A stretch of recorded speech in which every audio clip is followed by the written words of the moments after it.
Hello दोस्तों, हमारे YouTube channel ऋषि महर्षि में आपका स्वागत है। तो फिर से एक बार हम नई पाठ्य योजना के साथ आए हैं। विषय विज्ञान, उप विषय रसायन विज्ञान, प्रकरण धातु। उद्देश्य है हम लोगों का, उद्देश्य जो होता है वो विषय से रिलेट करता है और विशिष्ट उद्देश्य जो होता है वो प्रकरण से रिलेट करता है।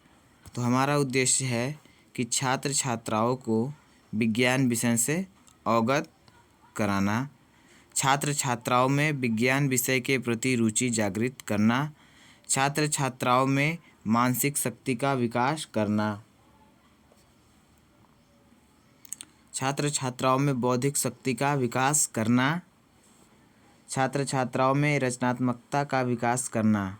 विशिष्ट उद्देश्य है छात्र छात्राएं धातु के बारे में जान सकेंगे। जैसा कि हमने बताया था, विशिष्ट उद्देश्य जो होता है वो प्रकरण से रिलेट करता है। सातवां, छात्र छात्राएं धातु के गुणों को समझ सकेंगे, छात्र छात्राएं धातु के बारे में बता सकेंगे। शिक्षण सहायक सामग्री: सोना, चांदी, सोडियम आदि धातु से संबंधित सहायक सामग्री। शिक्षण विधि व्याख्यान सह प्रदर्शन विधि। पूर्व ज्ञान: छात्र छात्राएं धातु के बारे में सामान्य जानकारी रखते हैं। पूर्व ज्ञान बोले तो पिछला ज्ञान। जैसे आप आज क्लास में पढ़ाने गए हैं, किसी टॉपिक पे आपको पढ़ाना है, तो उस टॉपिक से रिलेटेड जितना भी ज्ञान है, मतलब पहले का पूरा बच्चों के पास, उसी ज्ञान को पूर्व ज्ञान कहते हैं। और उसी पूर्व ज्ञान की सहायता से नए ज्ञान में परिवर्तित लाते हुए आपको अपना प्रकरण निकलवा लेना है, टॉपिक निकलवा लेना है। ठीक, तो चलते हैं प्रस्तावना कौशल की तरफ, जो कि अपने आप में एक बहुत ही महत्वपूर्ण कौशल है जो हमें बीएड के दौरान सिखाया जाता है। तो चलिए चलते हैं प्रस्तावना कौशल की तरफ।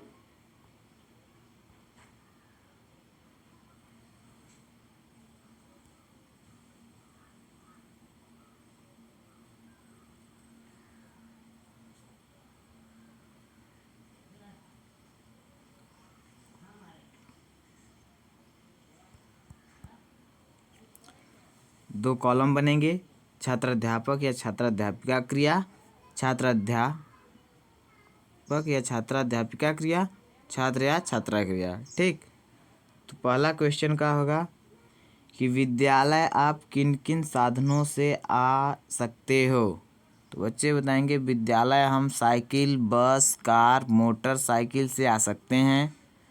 दूसरा क्वेश्चन होगा साइकिल, बस, कार आदि किन किन पदार्थों से मिलकर बना होता है।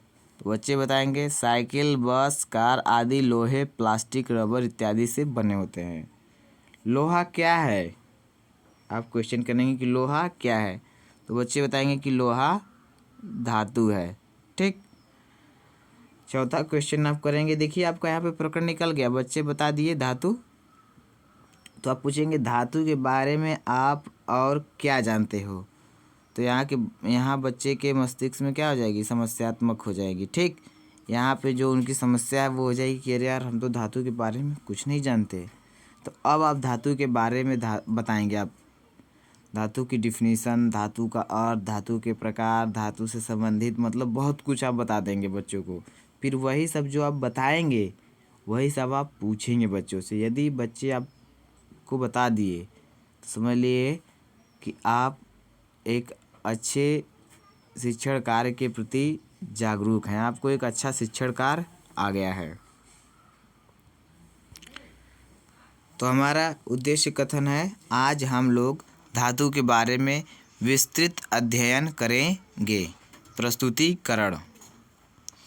प्रस्तुतिकरण क्या है कि यहाँ पे हम 4 कॉलम बनाएंगे। एक शिक्षण बिंदु, छात्राध्यापिका या छात्राध्यापक क्रिया, छात्र छात्रा क्रिया या श्यामपट्ट कार्य। विकासात्मक प्रश्न होगा। पहला प्रश्न विकासात्मक प्रश्न कि धातु से आप क्या समझते हैं। अब धातु की परिभाषा, स्पष्टीकरण। धातुएं प्रायः विद्युत और ऊष्मा की सुचालक होती हैं। ठीक।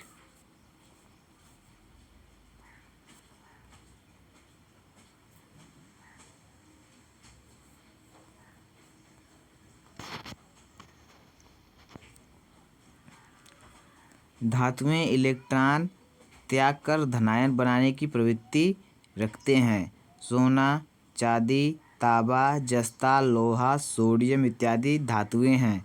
पारा धातु होते हुए भी कमरे के तापमान पर द्रव है, जबकि सामान्य ताप पर प्रायः सभी धातुएं ठोस होती हैं।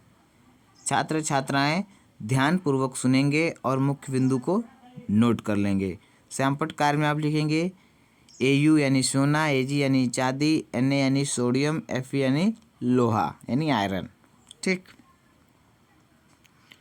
बोधात्मक प्रश्न, धातुओं की प्रवृत्ति कैसी होती है? तो बच्चे बताएंगे धातुओं में इलेक्ट्रॉन त्याग कर धनायन बनाने की प्रवृत्ति होती है, या तो सीधे बता देंगे कि धनायन। ठीक। कमरे के तापमान पर कौन सी धातु द्रव अवस्था में पाई जाती है? पारा धातु कमरे के तापमान पर द्रव में पाई जाती है। Hg यानी पारा। विकासात्मक प्रश्न, धातुओं के गुण धर्मों को बताइए। स्पष्टीकरण, धातुओं के गुण धर्म।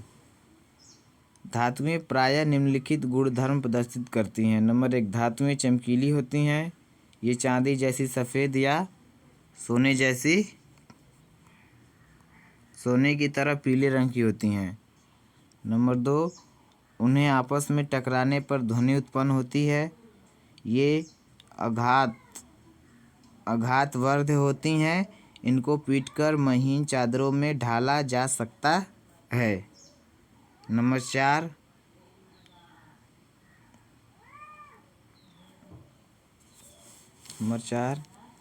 ये तन्य होती हैं और इनको तार के रूप में खींचा जा सकता है।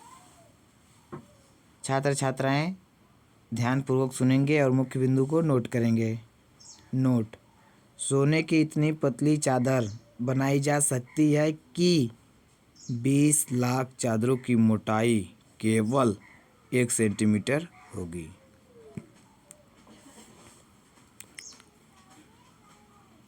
बोधात्मक प्रश्न, धातुओं का कुछ उदाहरण दीजिए। धातुएं प्रायः कैसी होती हैं? बच्चे बताएंगे सोना, चांदी इत्यादि ठोस होती हैं।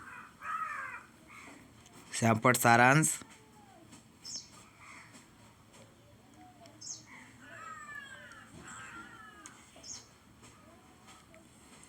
सारांश, लिख लीजिए। निरीक्षण कार्य समय समय पर होता रहेगा। पुनरावृत्ति या मूल्यांकन के प्रश्न, सभी धातुएं प्रायः किस अवस्था में पाई जाती हैं? कुछ धातु का उदाहरण दीजिए। कुछ धातु का प्रतीक बताइए। चांदी का प्रतीक बताइए। धातुएं कैसी होती हैं? गृह कार्य। छात्र छात्राएं अपनी अपने अभ्यास पुस्तिका में धातुओं के बारे में लिखकर लाएंगे या आएंगे। यदि आप हमारे चैनल पे नए हैं तो चैनल को सब्सक्राइब करें, शेयर करें, लाइक करें, बेल आइकन दबाएं ताकि कोई भी नोटिफिकेशन आपसे मिस ना हो। तो मिलेंगे हम अगले वीडियो में एक नए टॉपिक के साथ। तब तक के लिए नमस्कार।